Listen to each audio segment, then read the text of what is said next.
Hello, everyone. Welcome to another episode of Stories of Learning. Every week we interview a guest and hear about their stories about the learning process, and we use Josh Waitzkin's book, The Art of Learning, to guide us as we hear about their stories. My name is Jordan Rennells, and I'm a teacher and musician, so I generally see things through a musical lens. But that doesn't mean that all the people that I interview are musicians. This week I'm super excited to have Arthur Slade on the show. But before we dive into the episode, I just want to remind everyone that I do have a Patreon account, so if you want to check that out and get some bonus content, and I'm also going to set up a Discord server so that we can have a live chat with our patrons and with a special guest. So you can check that out at patreon.com/storiesoflearning. This is going to be my last episode before the Christmas break, but I have a lot of exciting episodes coming up. So definitely subscribe so that you don't miss out on that stuff. And I'm also looking at doing a special Questions to Make Questions episode. If you've been listening to other episodes, then you've heard at the end that I have a special Questions to Make Questions segment that I ask everyone. I'd love to do an episode where I get the listeners to send in their thoughts and answers to those questions as well. So if you're interested in being a part of that, you can send me a message on Facebook, or you can send an email to storiesoflearning@gmail.com. All right, so I hope you enjoy, and we'll dive right into it. Thanks so much for being a part of this with me. Yeah, you're welcome. No, I'm looking forward to it. Yeah, I have a few questions that I have lined up. That's good. So I have 3 segments that I get into with everybody. Yeah. But usually I just start off with a little introduction. So if you want to just tell us a little bit about who you are, what you do, and what you're up to. Sure thing. Well, I am Arthur Slade, and I'm a writer. And I have been writing for a living anyway for about 22 years now. So I've been lucky for 22 years, is what it feels like.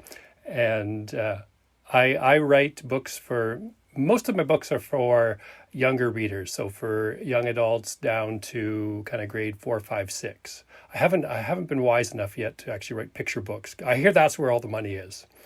And yeah, and that's kind of what I've been doing with my life for the last little while, is just working on these novels, getting them out into the world, and seeing what the reaction is. Very cool. And it looks like, as I've seen a few of your posts on Facebook recently, it seems like they're doing pretty well. Yeah. I mean, although with Facebook, you never know what's real and what's not. But yeah, no, I certainly can't complain, and no one would want to hear me. No one ever wants to hear an author complain, actually. Awesome. Well, I'll definitely post some links in the show notes for your work so that people can check it out. Yeah, sounds good. Yeah, cool. Well, then let's jump into the first segment, which is building your trigger.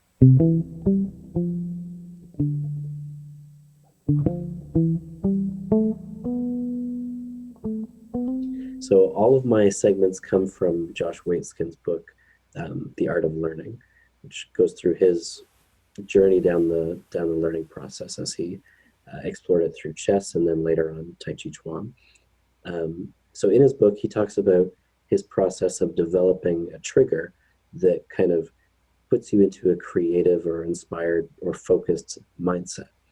And he focuses on the idea of making that process individual for each person and not just like a one-size-fits-all approach. So, and then he also explains like the importance of having your trigger or your process kind of condensable, if that makes sense. So that, some people have like a half-hour routine that they go through, but sometimes you don't have all that time, especially if you're an athlete or if you're a musician or something like that. Then yeah, there's not always time to take your time, if that makes sense. Mm-hmm. So in your world of writing, how do you kind of get yourself into that mode? Is there a routine that you follow or kind of to ensure your creative zone?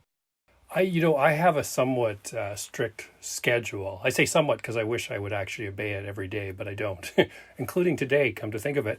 But I get up early, and I get up at 6 before anybody else in the household is up. And for me, that is the time when I know that I won't be interrupted, at least from 6 until about 8. I've got that time free. And I really try, and mostly succeed in not looking at email, Twitter, anything that's distracting. The only thing I want open is my writing program. And then as as soon as, right at 6, which is, I'm still tired, right? I haven't had tea or anything like that. But because I've been doing it for so long, my brain goes, "Oh, this is the time when you write. This is what I do right now, even if I'm tired." And I really honestly can jump into writing almost right away. And I kind of there's that desperation because I know that pretty soon the rest of the household's going to be awake and I'll be interrupted, and I won't be able to concentrate. And so that's doing that every day, knowing that I have, and it sounds like I only work for 2 hours, but those are the 2 hours where I get the most creative work done because I know that if I miss those 2 hours, they're not coming back. Like the rest of the day, there's all sorts of things that could mess it up, and I might not get that time back. But if I take those 2 hours, I really am able to move quite a bit forward in whatever it is that I'm working on. And so that's my schedule, and that's like Monday to Saturday. I usually take Sundays off, just because I feel like I should take at least one day off and just laze around. But then I wake up at 6 anyway and go and read. So that's one thing I haven't managed to do is to sleep in very often. So do you ever find like, I mean, writer's block is obviously a thing. So what do you do when you come to that scenario? Do you have like a process that you go through to take a break from it, or do you power through it? What's your kind of approach for that? I it's different every time it happens, and I haven't had that pure writer's block that other writers talk about where you just can't write at all. Like you've just kind of come to this road with far too many choices and you just can't make up your mind. I think for me, what I tend to either power through it is that's a good word, although I also jump over it. So if there's a place in the story where I just don't know how this is going to work out, I write in like capital letters, figure this out later. and I'm really an expert at leaving stuff for Arthur in the future to do because Arthur in the present isn't able to figure it out. And I have this great belief in Arthur in the future that somehow he's going to figure all that out. Although once Arthur in the future becomes the present, then he's going, "What did you do all this for?" But I do find that skipping over it, or I will take a break and go and work on something else because I usually have one or two projects on the go. And somewhere in my subconscious mind, with either one of those kind of two paths that I take, somewhere in my mind, there's a little part of it, and I don't understand why, but it starts clicking through all those, whatever the problem is, whatever that little nugget that I have to solve, whatever that is, it solves it, or it comes up with something new. And that it feels very airy fairy to me in a way that I'd love to say this is exactly what you do, whenever you're in that situation. But I do find that the subconscious mind just kind of goes and does things on its own. And if I trust in it, then it's gonna find the answer for me. Interesting. Yeah. Yeah. I often find with music when I'm writing or if I'm working on something, a lot of the time, if I just kind of take a break from it and then come back to it, like you said, and just kind of play, something will come out, just by leaving space and yeah, letting your subconscious kind of take over. Yeah, and I think leaving space, that's a really good way of putting it. Of just saying, yeah, I'm just taking this and I'm setting it aside and I'm gonna give it some time to do something, my brain time to do something else and not worry about it. Because I think that's what a lot of writers block, both, I imagine with creating songs or creating a book, a lot of that is just suddenly not being able to imagine a different space and just being stuck in that one place. And once I jump over it or go and work on another thing, it's just like, oh, my mind is free. It still works. You feel like you're broken up until that point. And it's like, oh, I can still think of these things. That's good. That's awesome. Yeah. Cool. Well, that kind of nicely leads into my second segment, which is losing to win.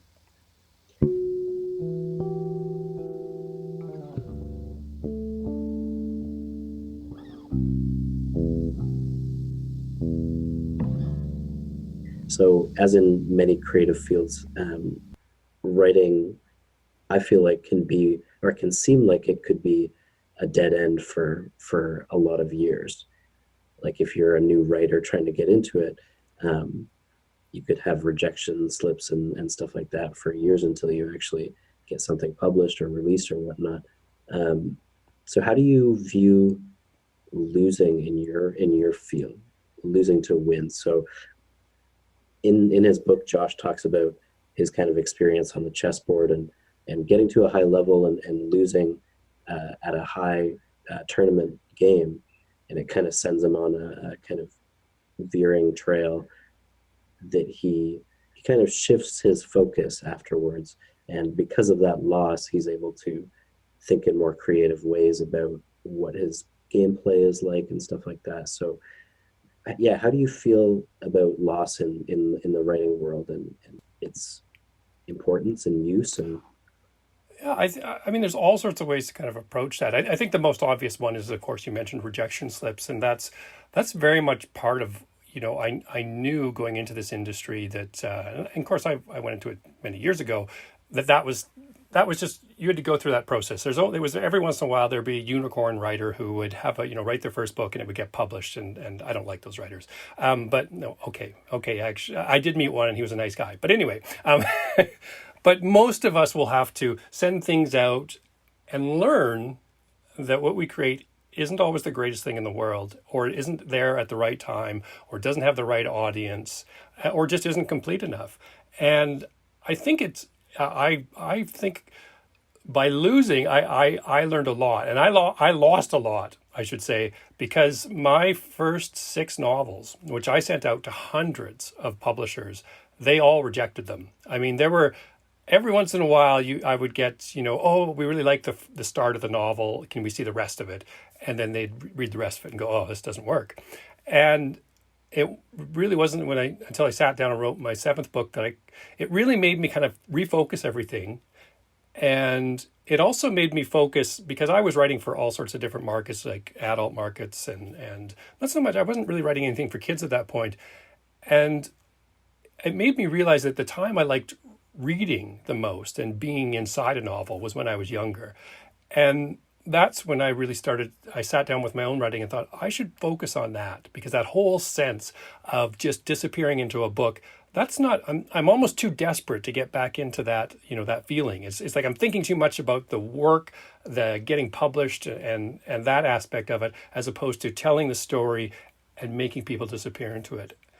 And once I had made that decision, and I have to say that wasn't totally my decision, because someone in one of my rejections, very positive, it was a reading of one of my novels, had said, this is the perfect book for young adults. And I was offended because I'd written a book for adults. But that got me thinking about, maybe I should be writing for that audience. And maybe that's who I am, in quotation marks, as a writer, that I'm someone who really, really can go back to that time and recreate it. And everything I've written since then have all been published. So that was one of the big keys, is to kind of realize that I wasn't aiming for the right market. And also losing in that way also made me re-examine how I wrote books. And I think the stories that I tell now are much more complete, much more page turning than the ones the ones before were probably just maybe not deep enough, maybe not fast enough, maybe too slow, and now I just seem to have the knack for it. It took those 6 novels, unfortunately. I'm sure there are smarter people out there who will get that, who figure that out after the first book, but it took me that long. So in that sense, losing, it certainly is. You can't really grow without having disappointments and setbacks. mm-hmm. Yeah. I have one more segment before we get into the lightning round at the end. So this third segment is called Closing the Door.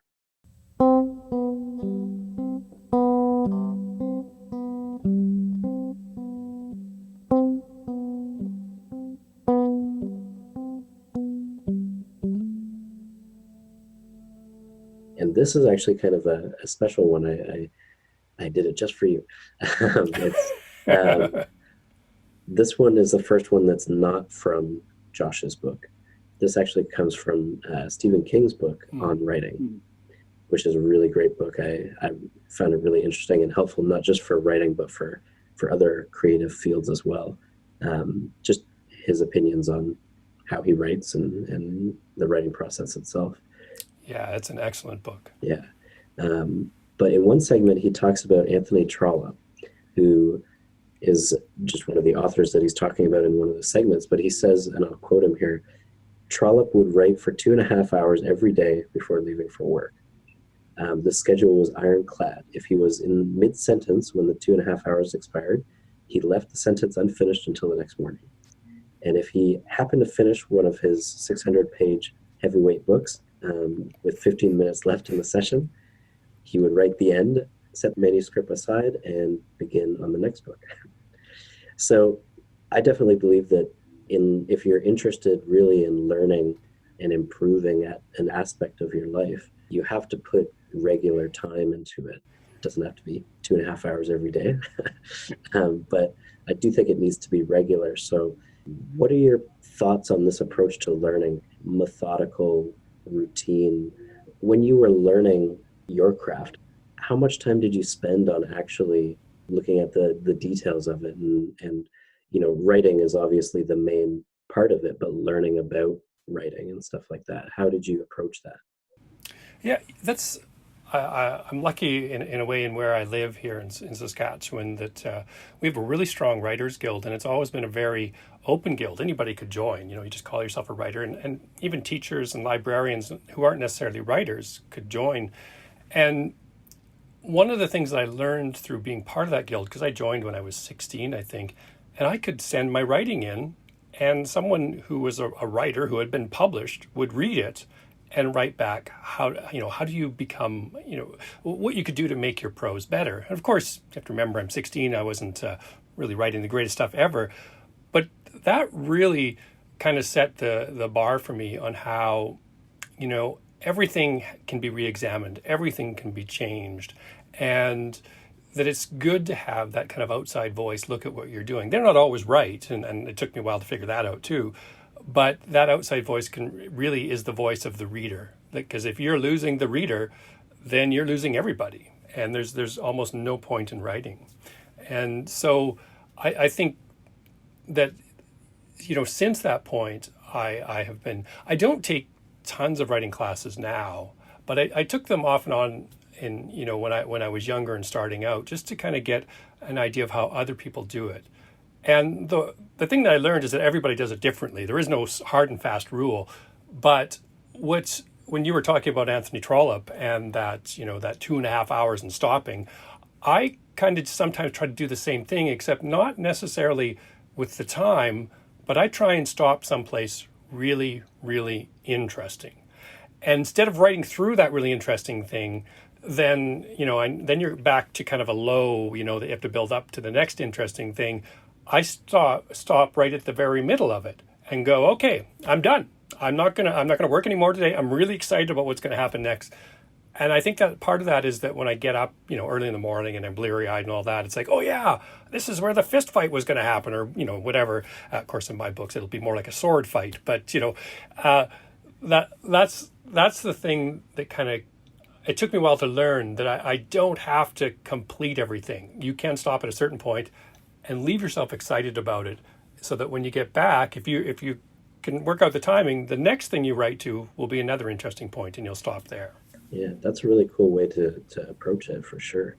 I guess part of it as well is kind of what we were talking about originally, which is setting yourself up for the next time that you come back, and kind of having not necessarily like a tight routine, but a mental routine where that the next time that you come, it's going to be that exciting section.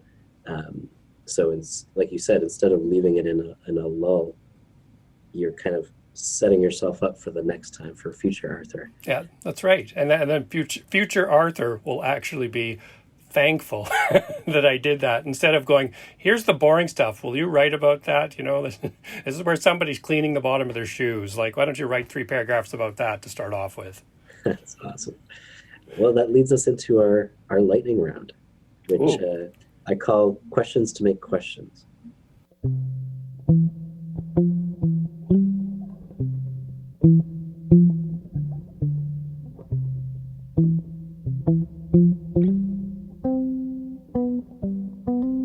So this section is for you to answer, but for everyone to think about what their answers would be. And yeah, just to kind of get you thinking about some of this stuff. So the first one is just, what is your life's intention? I would say it's to create. That I really, that's that's what I want to do. That is what I mainly think about. Most of the time is I just want to create things and create things that I'm proud of. I should say too. Nice, that's good. So then, where is your life's attention to make that happen? I, I have to say to make it happen is really just it's that matter of me forcing that time into the schedule. That's where I have to pay attention to my schedule or I will get behind. I've gone, and I hate to admit this, weeks without writing because I've let other things get in the way that I have to answer all these emails or there's some class that I'm going to teach that I have to get all the notes done for and I don't need to write right now and sometimes a week or two will go by. So if I focus on my schedule and carve out that place where I am just going to create, then that's what I have to do for as far as attention goes. Yeah, very cool. The last one, then, it comes from a book that I read by Rainn Wilson, actually, from The Office, which is awesome, awesome book. Um, and it's kind of a comedy book, and then like about his kind of life and getting on The Office and whatnot. But then at the end of it, he has this kind of thought that he brings up, which is, what do you know for sure? Oh, I've taken far too many philosophy classes to know to know if I know anything for sure. But what I would say answer to that is and I think this is what works for me in terms of why I write is that imagination is endless. That no matter wherever I get stuck in a story, whatever I'm dreaming about, that imagination can just go farther than the end of the universe and beyond and all that. And that's that sounds again airy fairy, but it's also something that feels true. That I believe in the power of my imagination to find the answer to things and to humanity's to make it even bigger to humanity's imagination. That's really cool. Yeah, I like that answer. Yeah. Oh, good. Copyright. Yeah, awesome. Thanks so much for being a part of this with me. Yeah, you're welcome. It's been great. We'll chat again soon. Yeah, take care. All right, so I hope you enjoyed the episode. And like I said before, I'll be taking a bit of a break for the holiday season, but I'll be back in January, so stay tuned for that. And follow the Stories of Learning Facebook page to get all the details on what's coming up next. And finally, if you have a quick minute to make a review on iTunes, that's really one of the only ways that the podcast can be seen for new people. So that would be really, really helpful. All right, thanks so much for listening, and we'll see you soon.